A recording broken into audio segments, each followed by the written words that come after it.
Everyone, ലോഗ്രാറിൻ്റെ പുതിയൊരു ക്ലാസ്സിലേക്ക് എല്ലാവർക്കും സ്വാഗതം. അപ്പോൾ സ്റ്റേജ് 1 എക്സാംസ് കഴിഞ്ഞു. അപ്പോൾ ബാക്കിയുള്ള സ്റ്റേജുകാർ ഈ ഒരു ക്വസ്റ്റ്യൻ പേപ്പർ നന്നായിട്ട് തന്നെ അനലൈസ് ചെയ്ത് പഠിക്കാനായിട്ട് ശ്രമിക്കുക കേട്ടോ. അപ്പോൾ നമ്മളിതിൻ്റെ കണക്റ്റഡ് ഫാക്ട്സ് പറഞ്ഞു പോവുകയാണ് ഇന്ന്. നമ്മളിന്ന് നോക്കുന്ന ക്വസ്റ്റ്യൻ എന്ന് പറയുന്നത് തിരുവിതാംകൂർ രാഷ്ട്രീയ പ്രക്ഷോഭവുമായി ബന്ധമില്ലാത്തത് ഏത്? തിരുവിതാംകൂറിലെ രാഷ്ട്രീയ പ്രക്ഷോഭവുമായി ബന്ധമില്ലാത്തത് ഏത് എന്നാണ് ചോദിച്ചിരിക്കുന്നത്. ആൻസർ വരുന്നത് ഓപ്ഷൻ ഡി ആണ്, കീഴരിയൂർ ബോംബ് കേസ് ആണ് കേട്ടോ.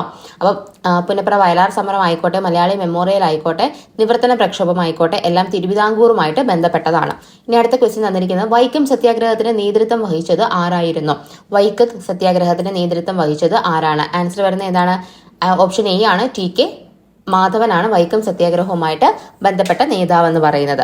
എളുപ്പമുള്ള ക്വസ്റ്റ്യൻ ആണ്, തെറ്റിക്കാതെ തന്നെ എഴുതാൻ വേണ്ടിയിട്ട് ശ്രമിക്കണം. നമുക്ക് ഈ വൺ വേർഡ് കിട്ടുന്ന ക്വസ്റ്റ്യൻസ് ഒന്നും തന്നെ നമ്മൾ എന്ത് ചെയ്യരുത്, തെറ്റിക്കരുത് കേട്ടോ. അപ്പോൾ നമുക്ക് ഇതിന്റെ കണക്റ്റഡ് ഫാക്ട്സ് നോക്കാം. അപ്പോൾ നമ്മൾ ആദ്യം പറഞ്ഞ ക്വസ്റ്റ്യൻ്റെ പാർട്ട് നമ്മൾ SCRT-യിൽ കിടക്കുന്നത് എവിടെയാണെന്ന് നോക്കാം കേട്ടോ. ആദ്യമായിട്ട് ദേശീയ പ്രസ്ഥാനം കേരളത്തിൽ എന്ന് പറയുന്ന പോർഷനിൽ 10ാം ക്ലാസ്സിലെ SCRT ടെക്സ്റ്റ് ബുക്കാണ് എടുത്തിരിക്കുന്നത്. ചാപ്റ്റർ 8 ആണ് ഇത്. അതെ, അതിൽ മലബാർ കൊടുത്തിട്ടുണ്ട്, അത് കഴിഞ്ഞ് തിരുവിതാംകൂർ കൊടുത്തിട്ടുണ്ട്. അപ്പോൾ തിരുവിതാംകൂറിലാണ് തണ്ടി കൊടുത്തിരിക്കുന്നത്. തിരുവിതാംകൂറിൽ നടന്ന പ്രക്ഷോഭങ്ങളെ പറ്റിയാണ് ഇതിനകത്ത് പറഞ്ഞിരിക്കുന്നത്. അപ്പോൾ തിരുവിതാംകൂറിൽ കൊടുത്തിരിക്കുന്ന ഒന്നാമത് തന്നെ കൊടുത്തിരിക്കുന്നത് മലയാളി മെമ്മോറിയലിനെ പറ്റിയിട്ടാണ്. അപ്പോൾ നമുക്ക് ഈ ഒരു ക്വസ്റ്റ്യൻ ഓപ്ഷനിൽ ഉണ്ടായിരുന്നു. അപ്പോൾ മലയാളി മെമ്മോറിയൽ തിരുവിതാംകൂറുമായിട്ട് ബന്ധപ്പെട്ടതാണ്. അല്ല, പുന്നപ്ര വയലാർ സമരം തിരുവിതാംകൂറുമായിട്ട് ബന്ധപ്പെട്ടതാണ്. പിന്നെ ഇവിടെ വരുമ്പോഴത്തേക്കാണ് നമ്മുടെ ഈഴവ മെമ്മോറിയൽ, അതും എന്ത് തന്നെയാണ്, തിരുവിതാംകൂറുമായിട്ട് ബന്ധപ്പെട്ടതാണ്. നിവർത്തന പ്രക്ഷോഭവും എന്തുമായിട്ട് ബന്ധപ്പെട്ടതാണ്? തിരുവിതാംകൂറുമായിട്ട് ബന്ധപ്പെട്ടതാണ് കേട്ടോ. അപ്പം ഇത്രയാണ് തിരുവിതാംകൂറുമായിട്ട് ബന്ധപ്പെട്ട് ഇവിടെ കൊടുത്തിരിക്കുന്ന കാര്യങ്ങൾ. പിന്നെ പറഞ്ഞിരിക്കുന്നത് തിരുവിതാംകൂർ സ്റ്റേറ്റ് കോൺഗ്രസിന്റെ കാര്യമാണ്. അപ്പോൾ തിരുവിതാംകൂറുമായിട്ട് ബന്ധപ്പെട്ട് നമ്മുടെ ടെക്സ്റ്റിൽ കൊടുത്തിരിക്കുന്ന ആ 4 കാര്യങ്ങളെ വെച്ചിട്ടാണ് നമ്മൾ എന്ത് ചെയ്തിരിക്കുന്നത്, ഓപ്ഷൻ വരെ സെറ്റ് ചെയ്ത് വെച്ചിരിക്കുന്നത്. അപ്പം പുന്നപ്ര, മലയാളി മെമ്മോറിയൽ, ഈഴവ മെമ്മോറിയൽ, നിവർത്തന പ്രക്ഷോഭം, ഇത്രയുമാണ് ടെക്സ്റ്റിൽ കൊടുത്തിരിക്കുന്നത് കേട്ടോ. പിന്നെ അത് കഴിഞ്ഞ് കൊച്ചിയാണ് കൊടുത്തിരിക്കുന്നത്. കൊച്ചിയിൽ നടന്ന പ്രക്ഷോഭം പറഞ്ഞിരിക്കുന്നത് ഇലക്ട്രിസിറ്റി സമരത്തെ കുറിച്ചിട്ടാണ് ഇവിടെ പറഞ്ഞിരിക്കുന്നത്. അപ്പോൾ ഇലക്ട്രിസിറ്റി സമരം നടന്നത് എവിടെയാണ്? കൊച്ചിയിലാണെന്നത് ഓർത്തിരിക്കുക. കൊച്ചി എന്ന് പറയുന്നത് നമ്മുടെ മലബാർ, തിരുവിതാംകൂർ, കൊച്ചി അങ്ങനെ 3ആയിട്ട് വിഭജിച്ചിരിക്കുന്നില്ലേ, അതിൽ കൊച്ചിയിലാണ് നടന്നതെന്ന് ഓർത്തിരിക്കുക. ഇപ്പോൾ മലബാറിൽ എന്തൊക്കെയാണ് ഇവിടെ കൊടുത്തിരിക്കുന്നത് നോക്കാം. ഒന്നാമത് പറഞ്ഞിരിക്കുന്നതാണ് മലബാർ ജില്ലാ കോൺഗ്രസിന്റെ രൂപീകരണം, അതിന്റെ സമ്മേളനത്തെ പറ്റിയിട്ടൊക്കെയാണ് പറഞ്ഞിരിക്കുന്നത്. പിന്നെ ഖിലാഫത്ത് പ്രസ്ഥാനവുമായിട്ട് ബന്ധപ്പെട്ട കാര്യങ്ങളും പറഞ്ഞിട്ടുണ്ട്. അപ്പം അതിന്റെ ഖിലാഫത്തുമായിട്ട് ബന്ധപ്പെട്ട് പിന്നെ നടന്ന സമരമാണ് ഏത്? നിയമലംഘന പ്രസ്ഥാനം എന്ന് പറയുന്നത്. അപ്പോൾ നിയമലംഘനമൊക്കെ ഏതുമായിട്ട് നമുക്കറിയാം, ബേപ്പൂരും അതുപോലെ തന്നെ പയ്യന്നൂരുമാണ് നടന്നിട്ടുള്ളത്. അപ്പം അത് രണ്ടും ഇമ്പോർട്ടൻ്റ് ആണ്. അത് മലബാറിലാണ് നടന്നതെന്ന് ഓർത്തിരിക്കുക. പിന്നെ മലബാർ പ്രവിശ്യയുമായിട്ട് ബന്ധപ്പെട്ട് കൊടുത്തിരിക്കുന്നത് കയ്യൂർ, മോഴാറ, കരുവള്ളൂർ, അതുപോലെ തന്നെ നമ്മളെ കീഴരിയൂർ ബോംബ് കേസ്. ഇതെല്ലാം എന്താണ്? മലബാർ മേഖലയുമായിട്ടൊക്കെ ബന്ധപ്പെട്ട് കിടക്കുന്നതാണ്. പൂക്കോട്ടൂർ യുദ്ധം. അപ്പോൾ നമുക്ക് ഇനി അങ്ങനെ ഒരു ക്വസ്റ്റ്യൻ വരുമ്പോഴത്തേക്ക് തെറ്റിപ്പോകരുത്. അപ്പോൾ SCRT ആണ് ഇത് SCRT എന്നുള്ള ക്വസ്റ്റ്യൻ ആണ് നമുക്ക് കിട്ടിയിരിക്കുന്നത്. ഭൂരിഭാഗം ക്വസ്റ്റ്യൻസും SCRT തന്നെയാണ് വന്നിട്ടുള്ളത്. നമ്മളത് കറക്റ്റായിട്ട് പഠിച്ചിട്ടുള്ളവർക്ക് നന്നായിട്ട് തന്നെ എഴുതാനായിട്ട് പറ്റിയിട്ടുണ്ടായിരിക്കും. കേരള ഹിസ്റ്ററിയിൽ നിങ്ങൾ ഇതുവരെയും ഈ ഒരു ചാപ്റ്റർ പഠിച്ചിട്ടില്ല എന്നുണ്ടെങ്കിൽ തീർച്ചയായിട്ടും പഠിച്ചിരിക്കേണ്ട ഒരു ചാപ്റ്റർ ആണ് കേട്ടോ. ഇതിൽ നിന്ന് ഒരുപാട് ക്വസ്റ്റ്യൻസ് വന്നിട്ടുണ്ട്. എന്തൊക്കെ ക്വസ്റ്റ്യൻസ് ഇതിൽ നിന്ന് വരാമോ അതെല്ലാം ഇതിൽ നിന്ന് വന്നിട്ടുണ്ട്. അപ്പോൾ ഇനിയും ഈ ഒരു ചാപ്റ്ററിൽ നിന്ന് ഒരുപാട് ക്വസ്റ്റ്യൻസ് വരാം. കേരളം ആധുനികതയിലേക്ക് എന്ന് പറയുന്നതാണ് ചാപ്റ്റർ 8, 10ാം ക്ലാസ്സിലെ ടെക്സ്റ്റ് ബുക്കാണ് കേട്ടോ. അപ്പോൾ പഠിക്കാത്തവർ ആരെങ്കിലും ഉണ്ടെങ്കിൽ പഠിക്കുക. നമ്മൾ ക്ലാസ് ചെയ്തിട്ടുണ്ട്. ഇമ്പോർട്ടൻ്റ് ആയിട്ടുള്ള പോയിന്റ്സുകൾ കറക്റ്റായിട്ട് തന്നെ പറഞ്ഞ് തന്നെ ക്ലാസ് ചെയ്ത് വെച്ചിട്ടുണ്ട്. അപ്പം അത് കയറി ഒന്ന് കാണുക. ഇതിൻ്റെ ഡിസ്ക്രിപ്ഷൻ ബോക്സിൽ ഞാൻ അതിൻ്റെ ലിങ്ക് കൊടുത്തിരിക്കാം. ഇനി നമുക്ക് ബാക്കി ഇതിൻ്റെ കുറച്ച് റിലേറ്റഡ് പോയിന്റ്സും കൂടെ നോക്കാം കേട്ടോ. വൈക്കം സത്യാഗ്രഹത്തിന്റെ നേതാവ് ആരെന്നാണ് നമ്മൾ ക്വസ്റ്റ്യനിൽ രണ്ടാമത് കണ്ടത്. ആരാണ്? ടി.കെ. മാധവനാണ്. അപ്പോൾ നമുക്ക് സത്യാഗ്രഹവുമായി ബന്ധപ്പെട്ട കുറച്ച് ബേസിക് ആയിട്ടുള്ള ഫാക്ട്സ് നോക്കി പോകാം. നമുക്ക് പരീക്ഷയ്ക്ക് ചോദിക്കുന്ന കാര്യങ്ങൾ മാത്രമേ നമ്മൾ ഉൾപ്പെടുത്തിയിട്ടുള്ളൂ കേട്ടോ. പ്രിലിംസിന് ഒരുപാട് ഡീപ്പായിട്ടല്ല ക്വസ്റ്റ്യൻസ് വന്നിരിക്കുന്നത് എന്നുള്ളത് നിങ്ങൾക്ക് ക്വസ്റ്റ്യൻ പേപ്പർ കാണുമ്പോഴത്തേക്ക് അറിയാം. വളരെ ബേസിക് ഫാക്ട്സുകളാണ് ചോദിച്ചിരിക്കുന്നത്. അത് കറക്റ്റായിട്ട് തന്നെ എഴുതാൻ അറിയുന്നവർക്ക് എക്സാം വളരെ നന്നായിട്ട് തന്നെ എഴുതാൻ പറ്റിയിട്ടുണ്ടായിരിക്കും. അപ്പോൾ വൈക്കം സത്യാഗ്രഹം എന്നാണ് ആരംഭിച്ചത്? 1924 മാർച്ച് 30 ആരംഭിക്കുന്നത്. അപ്പോൾ വൈക്കം സത്യാഗ്രഹം എന്നാണ് ആരംഭിക്കുന്നത്? 1924 മാർച്ച് 30 ഡേറ്റ് ഇമ്പോർട്ടൻ്റ് ആണ്, പഠിച്ചു തന്നെ വെച്ചിരിക്കുക കേട്ടോ. പുലയ, ഈഴവ, നായർ സമുദായ അംഗങ്ങളായ കുഞ്ഞാപ്പി, ബാഹുലേയൻ, ഗോവിന്ദ പണിക്കർ 3 പേരെയും മറന്നു പോകരുത്. പുലയ, ഈഴവ, നായർ സമുദായത്തിൽ നിന്നുമുള്ളവരാണ്. ഇവരാണ് എന്ത് ചെയ്യുന്നത്? സത്യാഗ്രഹം ആരംഭിക്കുന്നത്. എന്നാൽ നേതൃത്വം നൽകിയ വ്യക്തി ആരാണെന്ന് ചോദിച്ചു കഴിഞ്ഞാൽ ടി.കെ. മാധവനാണ്. മോസ്റ്റ് ഇമ്പോർട്ടൻറ്റ് ക്വസ്റ്റ്യൻ, വീണ്ടും റിപ്പീറ്റ് ചെയ്ത് വരാം. ഇനി കെ. കേളപ്പനും അതുപോലെ C.V. കുഞ്ഞിരാമനും K.P. കേശവ മേനോനും ഒക്കെ എന്താണ്? വൈക്കം സത്യാഗ്രഹവുമായിട്ട് ബന്ധപ്പെട്ട വ്യക്തികളാണ് കേട്ടോ. ഇവരൊക്കെ ടി.കെ. മാധവന്റെ കൂടെ തന്നെ നേതൃത്വം വഹിച്ച വ്യക്തികളാണ്. പ്രധാന നേതാവ് ആരെന്ന് ചോദിക്കുമ്പോൾ ടി.കെ. മാധവൻ തന്നെയാണ് നമ്മൾ എഴുതേണ്ടത്. ഇനി അയിത്തോച്ചാടനത്തിനെതിരായ പ്രമേയം പാസ്സാക്കിയ കോൺഗ്രസ് സമ്മേളനം ഏതാണ് എന്ന് ചോദിച്ചു കഴിഞ്ഞാൽ അതേതാണ്? കാക്കനാട് സമ്മേളനമാണ്. 1923 എന്ത് ചെയ്യുന്നത്? ഈ കാക്കനാട് കോൺഗ്രസ് സമ്മേളനം നടക്കുന്നത്. ഓർത്തിരിക്കുക കേട്ടോ. അതിനകത്ത് അയിത്തോച്ചാടന പ്രമേയം അവതരിപ്പിച്ചത് ടി.കെ. മാധവനായിരുന്നു. ഓർത്തിരിക്കുക. ഇനി വൈക്കം സത്യാഗ്രഹം അവസാനിച്ചത് എന്നാണ്? 1925 നവംബർ 23 അവസാനിക്കുന്നത്. 603 ദിവസം നീണ്ടുനിന്ന സത്യാഗ്രഹമായിരുന്നു. അത് 1925 നവംബർ 23 അവസാനിക്കുന്നത്. ഓർത്തിരിക്കുക കേട്ടോ. കറക്റ്റായിട്ട് ഡേറ്റുകൾ പറയുന്ന ഡേറ്റുകളൊക്കെ ഒന്ന് നിങ്ങൾ ഓർത്തിരിക്കാൻ വേണ്ടിയിട്ട് ശ്രമിക്കണം. എക്സാമിന് റിപ്പീറ്റഡ് ആയിട്ട് ചോദിക്കുന്ന ഡേറ്റ്സുകളാണ് ഈ പറയുന്നത്. ഇനി വൈക്കം സത്യാഗ്രഹവുമായി ബന്ധപ്പെട്ട സവർണചാരം നടത്തിയതാരാണ്? മന്നത്ത് പത്മനാഭനാണ്. എന്നാണ് നടത്തിയതെന്നുള്ളത് ഓർത്തിരിക്കുക. 1924 നടത്തിയത്. നവംബർ 1 കേട്ടോ നടത്തുന്നത്. അത് കറക്റ്റായിട്ട് തന്നെ ഓർത്തിരിക്കാനായിട്ട് ശ്രമിക്കുക. അതും PSCക്ക് ചോദിച്ചിട്ടുള്ള ക്വസ്റ്റ്യൻ ആണ്. ഇത്രയും കാര്യങ്ങൾ ഇതുമായിട്ട് ബന്ധപ്പെട്ടൊന്ന് ഓർത്തിരിക്കുക കേട്ടോ. അടുത്തത് നമുക്ക് ഗുരുവായൂർ സത്യാഗ്രഹം നോക്കാം. എന്നാണ് ആരംഭിച്ചത്? 1931 നവംബർ 1 ആരംഭിക്കുന്നത്. റിപ്പീറ്റഡ് ആയിട്ട് ചോദിച്ചിട്ടുള്ള ക്വസ്റ്റ്യൻ ആണ് കേട്ടോ. നമുക്ക് ഇനിയും അത് ചോദിക്കാനായിട്ട് പറ്റും. 1931 നവംബർ 1 ആരംഭിക്കുന്നത്. നേതൃത്വം നൽകിയ വ്യക്തി ആരാണ്? കേളപ്പനാണ് നേതൃത്വം നൽകിയിരിക്കുന്നത്. ഗുരുവായൂർ ക്ഷേത്ര പ്രവേശന പ്രചരണ കമ്മിറ്റിയുടെ ക്യാപ്റ്റനാണ് ആര്? T സുബ്രഹ്മണ്യ തിരുമുമ്പ്. ശ്രദ്ധിക്കണം, പ്രചരണ കമ്മിറ്റിയുടെ ആണ് ക്യാപ്റ്റൻ എന്നാണ് ഞാൻ ഇവിടെ പറഞ്ഞിരിക്കുന്നത് കേട്ടോ. വോളണ്ടിയർ ക്യാപ്റ്റൻ നമുക്ക് എല്ലാവർക്കും അറിയാവുന്ന ക്വസ്റ്റ്യൻ. ഗുരുവായൂർ ക്ഷേത്രപ്രവേശന കമ്മിറ്റിയുടെ വോളണ്ടിയർ ക്യാപ്റ്റൻ ആരാണെന്ന് ചോദിച്ചു കഴിഞ്ഞാൽ അത് AKG ആണ്. തമ്മിൽ തിരിഞ്ഞു പോകരുത് കേട്ടോ. അപ്പൊ കറക്റ്റായിട്ട് തന്നെ ഓർത്തിരിക്കുക. നേതൃത്വം നൽകിയത് കേളപ്പനാണ്. വോളണ്ടിയർ ക്യാപ്റ്റൻ ആണ് ആര്? AK ഗോപാലൻ എന്ന് പറയുന്നത്. കറക്റ്റായിട്ട് പഠിച്ചിരിക്കാൻ ശ്രമിക്കുക. ഇനി ഗുരുവായൂർ ക്ഷേത്രത്തിൽ മണിയടിച്ച അബ്രാഹ്മണൻ ആരായിരുന്നു? P കൃഷ്ണപിള്ളയാണ്. മോസ്റ്റ് ഇമ്പോർട്ടൻ്റ് ആണ്. SCRT കൊടുത്തിട്ടുള്ളതാണ്. P കൃഷ്ണപിള്ളയ്ക്ക് ക്രൂരമായ ബന്ധനം ഏറ്റു എന്നാണ് കൊടുത്തിരിക്കുന്നത്. അപ്പോൾ P കൃഷ്ണപിള്ളയെ ഓർത്തിരിക്കാനായിട്ട് ശ്രമിക്കുക. അബ്രാഹ്മണനാണ് ഗുരുവായൂർ ക്ഷേത്രത്തിൽ മണിയടിച്ച അബ്രാഹ്മണൻ ആര് എന്ന് ചോദിച്ചു കഴിഞ്ഞാൽ P കൃഷ്ണപിള്ളയാണ്. ഓർത്തിരിക്കുക കേട്ടോ. നമ്മൾ അടുത്തത് നോക്കുന്നത് ക്ഷേത്രപ്രവേശന വിളംബരമാണ്. തിരുവിതാംകൂറിൽ ക്ഷേത്രപ്രവേശന വിളംബരം പ്രക്ഷോഭം ആരംഭിച്ചത് ആരാണ്? TK മാധവൻ തന്നെയാണ് കേട്ടോ. അതുപോലെ ശ്രീ ചിത്ര തിരുനാൾ വിളംബരം പുറപ്പെടുവിച്ചത് എന്നാണ്? 1936 നവംബർ 12 അദ്ദേഹത്തിന്റെ 25ാം ജന്മദിനത്തോടനുബന്ധിച്ചാണ് എന്ത് ചെയ്യുന്നത്? വിളംബരം പുറപ്പെടുവിക്കുന്നത്. ഇനി വിളംബരം എഴുതി തയ്യാറാക്കിയത് ആരാണ്? ഉള്ളൂരസ് പരമേശ്വര അയ്യറാണ്. മലബാർ ക്ഷേത്രപ്രവേശന വിളംബരം എന്നായിരുന്നു? 47 ജൂൺ 2 മലബാർ ക്ഷേത്രപ്രവേശന വിളംബരം. തിരുവിതാംകൂറിലത് കറക്റ്റായിട്ട് തന്നെ ഡേറ്റ് പഠിച്ചിരിക്കാനായിട്ട് ശ്രമിക്കുക. കൊച്ചിയിലും 47 തന്നെയാണ്. ഡിസംബർ 20 കൊച്ചിയിൽ എന്ന് പറയുന്നത് കേട്ടോ. അതുപോലെ ആധുനിക കേരളത്തിലെ മഹാത്ഭുതം എന്ന് ഗാന്ധിജി വിശേഷിപ്പിച്ചത് എന്തിനെയാണ്? ക്ഷേത്രപ്രവേശന വിളംബരത്തിനെയാണ്. കേരളത്തിന്റെ മാഗ്നകാട്ട എന്നറിയപ്പെടുന്നതും ക്ഷേത്രപ്രവേശന വിളംബരമാണ് കേട്ടോ. തിരുവിതാംകൂറിന്റെ മാഗ്നകാട്ട എന്നറിയപ്പെടുന്ന ഏതാണ്? പണ്ടാരപ്പാട്ട വിളംബരമാണ്. ഇതൊന്നും തമ്മിൽ തിരിഞ്ഞു പോവാതെ ഓർത്തിരിക്കാനായിട്ട് ശ്രമിക്കുക കേട്ടോ. അപ്പൊ ഡേറ്റ് കറക്റ്റായിട്ട് തന്നെ ഓർത്ത് വെച്ചിരിക്കുക. ക്ഷേത്രപ്രവേശന വിളംബരം. അടുത്തത് നിയമലംഘന പ്രസ്ഥാനമാണ്. 1930 നിയമലംഘന പ്രസ്ഥാനം ഇന്ത്യയിൽ ഉടലെടുക്കുന്നത്. അതുമായിട്ട് ബന്ധപ്പെട്ട് കേരളത്തിലും എന്തായിട്ടുണ്ടായിരുന്നു? ഉപ്പ് സത്യാഗ്രഹമൊക്കെ നടന്നിട്ടുണ്ടായിരുന്നു. അപ്പോൾ കേരളത്തിൽ നടന്ന ഉപ്പ് സത്യാഗ്രഹത്തിന്റെ പ്രധാന കേന്ദ്രങ്ങളാണ് ഏതൊക്കെ? പയ്യന്നൂരും അതുപോലെ തന്നെ ബേപ്പൂരും. പയ്യന്നൂർ എവിടെയാണ്? കണ്ണൂരിലാണ് പയ്യന്നൂര്. ബേപ്പൂർ എവിടെയാണ്? കോഴിക്കോടാണ്. തിരിഞ്ഞു പോകരുത്. കറക്റ്റായിട്ട് തന്നെ ഓർത്തിരിക്കുക. പയ്യന്നൂരിൽ ഉപ്പ് സത്യാഗ്രഹം നടത്തിയത് ആരാണ്? നേതൃത്വം നൽകിയത് ആരാണ്? കേളപ്പനായിരുന്നു. ഇനി ബേപ്പൂരിലാണെങ്കിൽ ആരാണ്? മുഹമ്മദ് അബ്ദുറഹ്മാനാണ് നേതൃത്വം നൽകിയത്. അതുപോലെ P കൃഷ്ണപിള്ളയും അവിടെ അദ്ദേഹത്തിന്റെ കൂടെ ഉണ്ടായിരുന്നു. അത്രയും ഓർത്തിരിക്കുക അവിടെ നിന്ന്. K കേളപ്പൻ ഉപ്പ് സത്യാഗ്രഹ ജാഥ ആരംഭിച്ചത് എന്നാണ്? 1930 ഏപ്രിൽ 13 ആരംഭിക്കുന്നത്. അപ്പോൾ ഡേറ്റ് കറക്റ്റായിട്ട് തന്നെ ഓർത്തിരിക്കുക. 1930. ഇനി അറസ്റ്റ് കൈവരിച്ചതിനെ തുടർന്ന് കേളപ്പൻ അറസ്റ്റ് കൈവരിച്ചതിനെ തുടർന്ന് സത്യാഗ്രഹത്തിന് നേതൃത്വം നൽകിയതാണ് മൊയ്യാരത്ത് ശങ്കരൻ എന്ന് പറയുന്നത് കേട്ടോ. ഉപ്പ് സത്യാഗ്രഹ പൈലറ്റ് എന്നൊക്കെ അറിയപ്പെടുന്നത് മൊയ്യാരത്ത് ശങ്കരനാണ്. അതും കൂടി ഓർത്തിരിക്കുക. ഉപ്പ് സത്യാഗ്രഹ സ്മാരകം എവിടെയാണെന്ന് ചോദിച്ചു കഴിഞ്ഞാൽ അത് ഉളിയത്ത് കടവിലാണ്, പയ്യന്നൂരിലാണ് കേട്ടോ. ഉളിയത്ത് കടവാണ് ഉപ്പ് സത്യാഗ്രഹ സ്മാരകം എന്ന് പറയുന്നത്. ഇത്രയും കാര്യങ്ങൾ ഇവിടെ നിന്ന് ഓർത്തിരിക്കുക. ഉപ്പ് സത്യാഗ്രഹം ഇമ്പോർട്ടൻ്റ് ആണ്. എപ്പോഴും ചോദിക്കുന്ന ക്വസ്റ്റ്യൻ പയ്യന്നൂരിനെ പറ്റിയിട്ട് തന്നെയാണ്. രണ്ടാം ബർദോളി എന്നറിയപ്പെടുന്നത് ഏതാണ്? പയ്യന്നൂര്. ഉപ്പ് സത്യാഗ്രഹത്തിന്റെ കേന്ദ്രം ഏതായിരുന്നു എന്ന് ചോദിച്ചാൽ കേരളത്തിലെ ഉപ്പ് സത്യാഗ്രഹത്തിന്റെ കേരളത്തിലെ കേന്ദ്രം ഏതായിരുന്നു എന്ന് ചോദിച്ചു കഴിഞ്ഞാൽ പയ്യന്നൂരാണ് എഴുതേണ്ടത്. ബേപ്പൂരിൽ ആരാണ്? കോഴിക്കോട് ആരാണ് നേതൃത്വം നൽകിയത്? എപ്പോഴും ചോദിക്കുന്ന ക്വസ്റ്റ്യൻ ആണ്. മുഹമ്മദ് അബ്ദുറഹ്മാനും അതുപോലെ തന്നെ P കൃഷ്ണപിള്ളയും. ഓർത്തിരിക്കുക. ഇനി നിവർത്തന പ്രക്ഷോഭത്തെ പറ്റി നോക്കാം. 1932 നിവർത്തന പ്രക്ഷോഭം. SCRT തന്നിട്ടുള്ള ഒരു സെന്റൻസും കൂടെയാണ്. അതുകൊണ്ട് കറക്റ്റായിട്ട് തന്നെ ഓർത്തിരിക്കുക.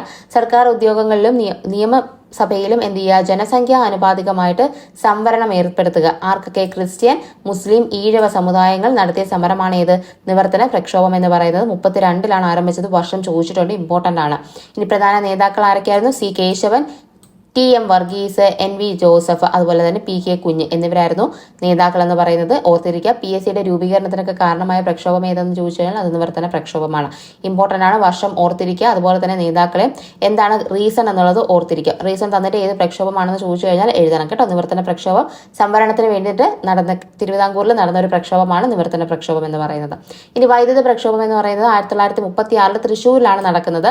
കൊച്ചി മേഖലയിൽ നടന്നിട്ടുള്ള പ്രക്ഷോഭം എന്ന് പറഞ്ഞ് SCRT തന്നിരിക്കുന്നതാണ്. വൈദ്യുതി പ്രക്ഷോഭം എന്ന് പറയുന്നത്. അതുകൊണ്ട് തന്നെ ഇമ്പോർട്ടൻസോടുകൂടി ഓർത്തിരിക്കുക. തൃശ്ശൂരിലാണ് നടക്കുന്നത്. 1936 സ്വകാര്യ കമ്പനിക്ക് വൈദ്യുതി വിതരണം നൽകിക്കൊണ്ടുള്ള ദിവാന്റെ ഉത്തരവിനെ തുടർന്നാണ് വൈദ്യുതി പ്രക്ഷോഭം നടക്കുന്നത് കേട്ടോ. നേതാക്കൾ AR മേനോനും അതുപോലെ ഇക്കണ്ട വാര്യറും ഒക്കെ ആയിരുന്നു നേതാക്കൾ എന്ന് പറയുന്നത്. ഓർത്തിരിക്കാൻ ശ്രമിക്കുക. 36 വർഷം കറക്റ്റായിട്ട് തന്നെ ഓർത്തിരിക്കുക. തൃശ്ശൂരിലാണെന്നുള്ള കാര്യം കൂടി ഓർത്തിരിക്കുക കേട്ടോ. ഇനി തിരുവിതാംകൂർ സ്റ്റേറ്റ് കോൺഗ്രസ് രൂപീകരിച്ചത് എന്നാണ്? 1938 ഫെബ്രുവരി 23 Thiruvithamkoor state Congress. 38 most important ആണ് കേട്ടോ. 38 തിരുവിതാംകൂർ സ്റ്റേറ്റ് കോൺഗ്രസ് രൂപീകരിക്കുന്നത്. നേതൃത്വം നൽകിയത് ആരായിരുന്നു? പട്ടം താണുപിള്ളയാണ് നേതൃത്വം നൽകിയത്. ആദ്യത്തെ പ്രസിഡന്റുമാര് തന്നെയാണ് പട്ടം താണുപിള്ള തന്നെയാണ് കേട്ടോ. ഇനി സെക്രട്ടറിമാരായിരുന്നു ആരൊക്കെ? PS നടരാജപിള്ളയും അതുപോലെ TK തോമസ് എന്നിവരായിരുന്നു സെക്രട്ടറിമാരെന്ന് പറയുന്നത്. ആക്ടിംഗ് പ്രസിഡന്റായ ആദ്യ വനിത, തിരുവിതാംകൂർ സ്റ്റേറ്റ് കോൺഗ്രസിന്റെ ആക്ടിംഗ് പ്രസിഡന്റായ ആദ്യ വനിത PSC ചോദ്യമാണ്. അക്കാമ ചെറിയാനാണ് കേട്ടോ. അപ്പം കറക്റ്റായിട്ട് തന്നെ ഓർത്തിരിക്കുക. പട്ടം താണുപിള്ളയൊക്കെ ചോദിച്ചിട്ടുള്ളതാണ്. 38 ചോദിച്ചിട്ടുള്ളതാണ്. നടരാജപിള്ള, KT തോമസ് എല്ലാം ചോദിച്ചിട്ടുള്ള ക്വസ്റ്റ്യനാണ്. ഇപ്പൊ തിരുവിതാംകൂർ സ്റ്റേറ്റ് കോൺഗ്രസ് ഓർത്തിരിക്കാനായിട്ട് ശ്രമിക്കുക. ഇനി കൊച്ചി രാജ്യ പ്രജാമണ്ഡലം എന്നാണ് വന്നത്? 1941 ജനുവരി 26 കൊച്ചി രാജ്യ പ്രജാമണ്ഡലം വരുന്നത്. സ്ഥാപകൻ ആരായിരുന്നു? S നീലകണ്ഠ അയ്യറും VR കൃഷ്ണൻ എഴുത്തച്ഛനും കൂടെ ചേർന്നിട്ടാണ് സ്ഥാപിച്ചത്. അപ്പൊ S നീലകണ്ഠ അയ്യർ, VR കൃഷ്ണൻ എഴുത്തച്ഛൻ. ഇതിന്റെ മറ്റു നേതാക്കളെ കൂടെ SCRT കൊടുത്തിട്ടുണ്ട്. അതും കൂടെ ഒന്ന് നിങ്ങൾ നോക്കാനായിട്ട് ശ്രമിക്കുക കേട്ടോ. അപ്പൊ 41 വരുന്നത്. തിരുവിതാംകൂർ സ്റ്റേറ്റ് കോൺഗ്രസ് ആണെങ്കിൽ 38 വരുന്നത്. ഇനി നമ്മൾ കുറച്ച് സമരങ്ങൾ നോക്കുകയാണ്. ജസ്റ്റ് വർഷവും അതെവിടെയാണെന്നുള്ളത് മാത്രമേ, വേണ്ട കാര്യങ്ങൾ മാത്രമേ ഇതിനകത്ത് പറഞ്ഞിട്ടുള്ളൂ കേട്ടോ. അപ്പൊ കല്ലട പാങ്ങോട് സമരം നടന്നത് എന്നാണ്? 1938 കല്ലട പാങ്ങോട് സമരം നടക്കുന്നത് കേട്ടോ. സർ CP രാമസ്വാമി അയ്യരുടെ ഭരണത്തിനും അതുപോലെ തന്നെ അവിടുത്തെ നികുതി വ്യവസ്ഥയ്ക്കൊക്കെ എതിരെ നടന്ന സമരമാണ് ഇത് കല്ലട പാങ്ങോട് സമരം എന്ന് പറയുന്നത്. ഇനി കടക്കൽ പ്രക്ഷോഭം എന്നായിരുന്നു? 1938 തന്നെയാണ്. അപ്പൊ 38 2 പ്രക്ഷോഭങ്ങളാണ് ഇതൊക്കെ: കല്ലറ പാങ്ങോട് സമരവും കടക്കൽ പ്രക്ഷോഭവും എന്ന് പറയുന്നത് കേട്ടോ. കൊല്ലത്താണ് കടക്കൽ എന്ന് പറയുന്നത്. അത് ഓർത്തിരിക്കുക. ഇനി സമരത്തിന് നേതൃത്വം നൽകിയത് ആരാണ്? രാഘവൻ പിള്ളയാണ്. അതുകൊണ്ട് തന്നെയാണ് അദ്ദേഹത്തെ കടക്കൽ ഫ്രാങ്കോ എന്ന് അറിയപ്പെടുന്നത് കേട്ടോ. അപ്പൊ കടക്കൽ ഫ്രാങ്കോ ചോദിച്ചിട്ടുള്ള ക്വസ്റ്റ്യനാണ്. രാഘവൻ പിള്ളയാണ് കേട്ടോ. അടുത്തത് മോറാഴ സമരമാണ്. 1940 നടക്കുന്നത്. കണ്ണൂരിലാണ് മോഴാറ എന്ന് പറയുന്നത്. ഈ സ്ഥലങ്ങൾ ഇമ്പോർട്ടന്റ് ആണ് കേട്ടോ. ഇത് ചോദിക്കാറുണ്ട്, അതുകൊണ്ട് തെറ്റിക്കരുത്. ഏറ്റവും ഇമ്പോർട്ടന്റ് ആണ്. മോസ്റ്റ് ആയിട്ട് നമുക്ക് എളുപ്പത്തിൽ മാർക്ക് സ്കോർ ചെയ്യാൻ പറ്റുന്ന ഒരു കാര്യം കൂടിയാണ്. അപ്പൊ തെറ്റിക്കാതെ തന്നെ പഠിച്ചു വെച്ചിരിക്കാൻ ശ്രമിക്കുക. അപ്പൊ മോഴാറ സമരം എന്ന് പറയുന്നത് കണ്ണൂരിലാണ് നടന്നത്. 1940 നടക്കുന്നത്. രണ്ടാം ലോക യുദ്ധത്തിന് അനന്തരഫലമായിട്ട് കേരളത്തിലും ഇന്ത്യയിലൊക്കെ ഒരുപാട് പ്രക്ഷോഭങ്ങൾ നടന്നല്ലോ. അതുപോലെ കേരളത്തിൽ നടന്ന ഒരു പ്രക്ഷോഭമാണ് ഇത് മോഴാറ സമരം എന്ന് പറയുന്നത്. ഇനി കയ്യൂർ സമരം എന്ന് പറയുന്നത് 1941 കയ്യൂർ എന്ന് പറയുന്നത് കാസർഗോഡ് ജില്ലയിലാണ്. ഓർത്തിരിക്കുക കേട്ടോ. കയ്യൂർ സമരം 1941 വർഷം ഇമ്പോർട്ടന്റ് ആണ്. ഓർത്തിരിക്കാനായിട്ട് ശ്രമിക്കുക. കയ്യൂരിലെ കർഷകര് ജന്മദിനത്തിനെതിരെ നടത്തിയ സമരമായിരുന്നു കയ്യൂർ സമരം എന്ന് പറയുന്നത്. ആ ഒരു ഫാക്ട് പറയുന്നത് കറക്റ്റ്. അങ്ങനെ ഒരു ക്വസ്റ്റ്യൻ വന്നു കഴിഞ്ഞാൽ നമ്മൾ എഴുതാനായിട്ട് പറ്റണം. കാസർഗോഡ് കർഷകർ ജന്മദിനത്തിനെതിരെ നടത്തിയ സമരം ഏത് എന്ന് ചോദിച്ചു കഴിഞ്ഞാൽ എഴുതിക്കൊള്ളണം. കയ്യൂർ സമരമാണ്. അടുത്തത് കീഴരിയൂർ ബോംബ് കേസാണ്. 1942 കീഴരിയൂർ ബോംബ് കേസ് നടക്കുന്നത്. ഇന്ത്യ സമരത്തോടനുബന്ധിച്ച് കേരളത്തിൽ നടന്ന ഒരു പ്രക്ഷോഭമാണ് ഇത് കീഴരിയൂർ ബോംബ് കേസ് എന്ന് പറയുന്നത് കേട്ടോ. നേതാക്കൾ ആരായിരുന്നു? ഡോക്ടർ KB മേനോനും അതുപോലെ കുഞ്ഞിരാമ കിടാവുമാണ്. ക്വിറ്റ് ഇന്ത്യ സമരകാലത്ത് പ്രസിദ്ധീകരിച്ച മാസിക ഏതെന്ന് ചോദിച്ചു കഴിഞ്ഞാൽ അത് സ്വതന്ത്ര ഭാരതമാണ്. ഇമ്പോർട്ടന്റ് ആണ്. ഓർത്തിരിക്കുക കേട്ടോ. ഇനി കർഷക സംഘത്തിന്റെ നേതൃത്വത്തിൽ ക്വിറ്റ് ഇന്ത്യ സമരകാലത്ത് സമരങ്ങൾ നടന്ന പ്രദേശങ്ങളാണ് ഇതൊക്കെ: കയ്യൂർ, മോഴാറ അതുപോലെ കരിവള്ളൂർ. ഇതും ഇമ്പോർട്ടന്റ് ആണ്. SCRT കൊടുത്തിട്ടുള്ള ഫാക്ടറാണ്. ഓർത്തിരിക്കുക കേട്ടോ. അടുത്തത് പുന്നപ്ര വയലാർ സമരം 1946 നടക്കുന്നതാണ്. പുന്നപ്ര വയലാർ സമരം എന്ന് പറയുന്നത് എന്തായിരുന്നു ഇതിന്റെ ഉദ്ദേശം? സ്വതന്ത്ര തിരുവിതാംകൂർ വാദമായിരുന്നു ഉദ്ദേശിച്ചിരുന്നത്. അപ്പൊ തിരുവിതാംകൂറിനെ എന്ത് ചെയ്യുക? സ്വതന്ത്രമാക്കുക എന്നുള്ള ഉദ്ദേശത്തോടു കൂടിയാണ് പുന്നപ്ര വയലാർ സമരം നടന്നത്. ഇനി അമേരിക്കൻ മോഡൽ അറബിക്കടലിൽ എന്ന് പറയുന്ന മുദ്രാവാക്യം മുഴക്കിക്കൊണ്ട് നടന്ന സമരം ഏതെന്ന് ചോദിച്ചു കഴിഞ്ഞാൽ അത് പുന്നപ്ര വയലാർ സമരമാണ്. തന്നിട്ടുള്ള ചിലതിനൊക്കെ മാത്രമേ നമുക്ക് മുദ്രാവാക്യങ്ങൾ പഠിക്കാനായിട്ടുള്ളൂ. അപ്പൊ അതെല്ലാം കറക്റ്റായിട്ട് തന്നെ പഠിച്ചു വെച്ചിരിക്കാനായിട്ട് ശ്രമിക്കുക കേട്ടോ. ഇനി കരിവള്ളൂർ സമരം നമ്മൾ പറഞ്ഞു, കർഷക സമരമാണെന്ന് ഓൾറെഡി പറഞ്ഞു. എന്നാണ് നടക്കുന്നത്? 46 തന്നെയാണ് നടക്കുന്നത്. അപ്പൊ പുന്നപ്പറയും കരിവള്ളൂർ നടക്കുന്നത് 46 ഓർത്തിരിക്കുക.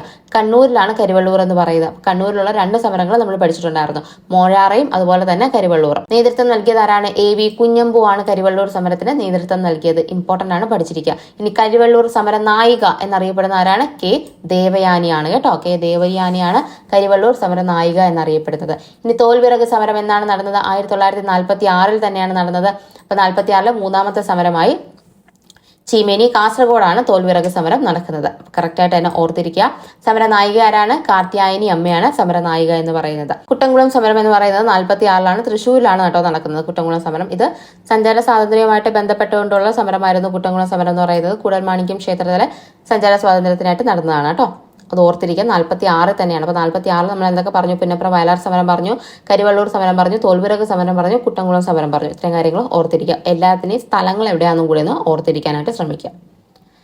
ഇനി കൂത്താളി സമരം ഏതാണ്? കോഴിക്കോടാണ്. 1940-50 കാലയളവിൽ നടന്ന സമരമാണ് ഇത് കൂത്താളി സമരം. ഇത് കർഷക ഭൂമി കളക്ടർ ഏറ്റെടുത്തതിനെ തുടർന്നിട്ട് നടന്ന സമരമായിരുന്നു. ചത്താലും ചെത്തും കൂത്താളി എന്ന് പറയുന്ന മുദ്രാവാക്യമൊക്കെ കൂത്താളി സമരവുമായിട്ട് ബന്ധപ്പെട്ടതാണ്. അപ്പോൾ കോഴിക്കോടാണ് നടന്നത് എന്നുള്ളത് ഓർത്തിരിക്കുക കേട്ടോ, കൂത്താളി സമരം. ഇനി പാലിയം സത്യാഗ്രഹം മോസ്റ്റ് ഇമ്പോർട്ടന്റ് ക്വസ്റ്റ്യൻ ആണ്. 47-48 കാലയളവിലാണ് പാലിയം സത്യാഗ്രഹം നടക്കുന്നത്. സ്വാതന്ത്ര്യാനന്തര കേരളത്തിൽ നടന്ന ആദ്യ സത്യാഗ്രഹമാണ്. ക്വസ്റ്റ്യൻ വന്നിട്ടുള്ളതാണ് കേട്ടോ. പാലിയം സത്യാഗ്രഹമാണ് സ്വാതന്ത്ര്യാനന്തര കേരളത്തിൽ നടന്നിട്ടുള്ള ആദ്യ സത്യാഗ്രഹം എന്ന് പറയുന്നത്. എറണാകുളം ജില്ലയിലാണ് ഇത് നടന്നത്. അതുപോലെ പാലിയം സത്യാഗ്രഹത്തിൽ രക്തസാക്ഷി വഹിച്ചത് ആരാണ്? AG വേലായുധൻ. ഇമ്പോർട്ടന്റ് ആണ് കേട്ടോ. AG വേലായുധൻ ആയിരുന്നു രക്തസാക്ഷി എന്ന് പറയുന്നത്. കറക്റ്റായിട്ട് തന്നെ പഠിച്ചിരിക്കാൻ ശ്രദ്ധിക്കുക. ഈ പറഞ്ഞ ആദ്യ സത്യാഗ്രഹം, സ്വാതന്ത്ര്യാനന്തര കേരളത്തിൽ നടന്ന ആദ്യ സത്യാഗ്രഹം ഏത്? പാലിയം സത്യാഗ്രഹം. മോസ്റ്റ് ഇമ്പോർട്ടന്റ് ആയിട്ട് റിപ്പീറ്റ് ചെയ്തിട്ടുള്ള ക്വസ്റ്റ്യൻ ആണ്. ഇനി മാഹി വിമോചന സമരം എന്നാണ് നടന്നത്? 1948 നടക്കുന്നത്. IK കുമാരൻ മാസ്റ്ററാണ് നേതാവ് എന്ന് പറയുന്നത്. അതുകൊണ്ട് തന്നെ മയ്യഴി ഗാന്ധി എന്നറിയപ്പെടുന്ന ആരെയാണ്? IK കുമാരൻ മാസ്റ്ററിനെയാണ്.